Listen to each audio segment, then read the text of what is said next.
Assalamualaikum warahmatullahi wabarakatuh. Kados pundi pawartosipun? Sugeng pepanggihan malih kalian Blisa wonten ing pasinaonan basa Jawa. Mliginipun ngenani basa Rinengga. Ing pasinaon iki bakal kaandharake ngenani pangerten basa Rinengga, tujuan basa Rinengga, lan jinis-jinis basa Rinengga. Enek sing ngerti ora Ca basa Rinengga kuwi apa? Nah, basa Rinengga yaiku basa kang dipaes, direngga utawa didandani supaya dadi basa sing endah lan nersepake ati. Basa Rinengga uga bisa diarani karangan susastra rinacik mawa basa kang endah. Jadi, yang dimaksud basa Rinengga adalah basa atau bahasa yang dibuat lebih indah, tidak seperti bahasa yang kita gunakan sehari-hari. Banjur, apa tujuan basa Rinengga kuwi? Tujuan basa Rinengga yaiku kanggo nambahi kaendahaning ukara utawa dinggo maesi ukara supaya dadi ukara sing luwih endah. Basa Rinengga iki biasane digunakake ana ing acara pedhalangan, pranatacara, kayata ing sambutan temanten, pengetan taun anyar lan sapanunggalane. Materi sabanjure ngenani jinis-jinis basa Rinengga. Enek tembung garba, dasanama, purwakanthi, wangsalan, paribasan, bebasan, salaka, lan sapiturute. Nanging ning kene Bulisa mung ngandharake 4 jinis wae. Banjur kepiye to carane gawe basa Rinengga kuwi? Carane yaiku bisa nganggo jinis-jinis basa Rinengga kuwi mau. Enek tembung garba, dasanama, purwakanthi, wangsalan, paribasan, bebasan, lan sapanunggalane. Sing kapisan, Bulisa bakal ngandharake ngenani tembung garba. Tembung garba yaiku tembung loro didadekake siji kanthi ngelongi wanda nanging tegese padha. Jadi, tembung garba yaitu dua kata yang digabungkan menjadi satu dengan mengurangi suku katanya, tetapi artinya tetap sama. Tuladhane ning kene enek tembung aneng, jalwestri, wiratama, lan wanodyayu. Tuladha sing kapisan, aneng kuwi asale saka tembung ana plus ing. Yen diitung suku katane, tembung ana suku katane loro, ing suku katane siji. Dadi yen digabung ana 3 suku kata. Saka 3 suku kata kuwi mau dadi tembung aneng. Lah, ning kene tembung aneng berkurang suku katane. Sing wiwitane saka 3 suku kata dadi 2 suku kata. Mula saka iku, tembung aneng bisa diarani tembung garba amarga suku katane berkurang nanging artine tetep padha. Banjur tuladha sing kapindho yaiku jalwestri. Asale saka tembung jalu plus estri. Jalu suku katane enek loro. Estri uga ana loro. Yen digabung dadi 4 suku kata. Saka tembung jalu plus estri kuwi dadi jalwestri. Jalwestri suku katane dadi 3. Tuladha sing katelu yaiku wiratama. Asale saka tembung wira plus utama.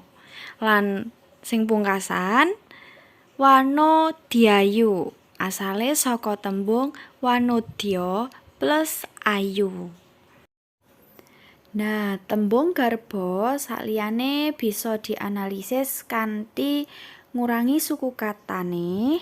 Tembung garba uga bisa dianalisis nggunakake rumus. Ning kene tuladhane mau ana plus ing. Kuwi dadi aneng. Ning kene rumuse nalika ana huruf akhiran a ketemu huruf awalan i, mula dadi e. Mula ning kene saka tembung ana plus ing kuwi dadi aneng, ora dadi ana ing. Banjur tuladha sing kaping pindho, saka tembung jalu plus estri kuwi dadi jalwestri. Rumuse nalika ana tembung akhiran u ketemu huruf awalan e, mula dadi w. Dadi saka tembung jalu plus estri kuwi dadi jalwestri. Tuladha sing katelu yaiku wira plus utama. Ning kene tembung wira huruf akhirane a ketemu huruf awalan u dadi o. Mula saka tembung wira plus utama kuwi jadi wiratama. Banjur tuladha kang pungkasan yaiku wanodya plus ayu. Saka tembung wanodya huruf akhirane yaiku a ketemu huruf awalan a sama dengan a. Mula saka tembung wanodya plus ayu dadi wanodyayu. Sabanjure yaiku ngenani dasanama. Apa kuwi dasanama? Dasanama yaiku tembung akeh nanging duweni teges padha. Jadi banyak kata yang mempunyai arti sama atau dalam bahasa Indonesia disebut dengan sinonim. Lah ning kene tuladhane enek tembung anak, banyu, lan gunung. Lah tuladha kaping pisan anak nduweni dasanama siwi, atmaja, suta, lan sapanunggalane. Tuladha kaping loro banyu nduweni dasanama tirta, toya, warih, lan sapanunggalane. Tuladha ingkang pungkasan yaiku gunung nduweni dasanama giri, redi, parwata, lan sapanunggalane. Iku mau tuladha tembung sing nduweni dasanama. Dadi saben tembung kuwi nduweni arti utawa teges kang padha. Sabanjure yaiku purwakanthi. Apa sing diarani purwakanthi? Purwakanthi yaiku runtutan swara ing ukara wanda utawa tembunge kang kapisan gandeng wanda utawa tembung ing sakmburine. Jadi, purwakanthi adalah runtutan suara atau dalam bahasa Indonesia bisa disebut dengan rima. Lah ning kene purwakanthi dibagi utawa diperang dadi 3. Sing kapisan yaiku purwakanthi swara, purwakanthi sastra, lan purwakanthi lumaksita. Purwakanthi swara yaiku runtutan huruf sing ana ing sakmburine tembung. Tuladhane ning kene gemi, ngastiti, ati-ati. Lah yen dideleng saka tuladha kuwi huruf akhirane yaiku i, i. Mula bisa diarani purwakanthi swara. Sabanjure yaiku purwakanthi sastra. Purwakanthi sastra yaiku runtute huruf sing ana ing ngarepe tembung. Tuladhane ning kene sing sapa salah seleh. Lah yen dideleng saka tuladha kuwi, huruf awalane yaiku nganggo huruf S S S S. Mula bisa diarani Purwakanthi sastra. Sabanjure yaiku Purwakanthi lumaksita. Ning kene tuladhane suwe ora jamu. Jamu godhong tela. Lah tembung endi sing bisa dilebokake Purwakanthi lumaksita? Sing bisa dilebokake ing Purwakanthi lumaksita yaiku tembung jamu. Amarga ning kene tembung jamu kuwi diulang kanthi runtut. Suwe ora jamu. Jamu godhong tela. Lah kuwi ana pengulangan tembung. Kang pungkasan yaiku wangsalan. Wangsalan yaiku unen-unen utawa tetembungan sing saemper cangkriman nanging batangane wis diandharake. Jadi wangsalan adalah kalimat yang mirip dengan tebak-tebakan, tetapi jawabannya sudah dijelaskan secara eksplisit atau tersirat. Tuladhane, jenang gula aja lali marang aku. Balung klapa, etok-etok ora ngerti. Bocah kok ngembang duren, delongap-delongop wae. Saka tuladha kuwi mau bisa kita analisis. Tuladha kaping pisan yaiku jenang gula aja lali marang aku. Kata jenang gula di sini yaitu sebagai cangkriman atau tebak-tebakan.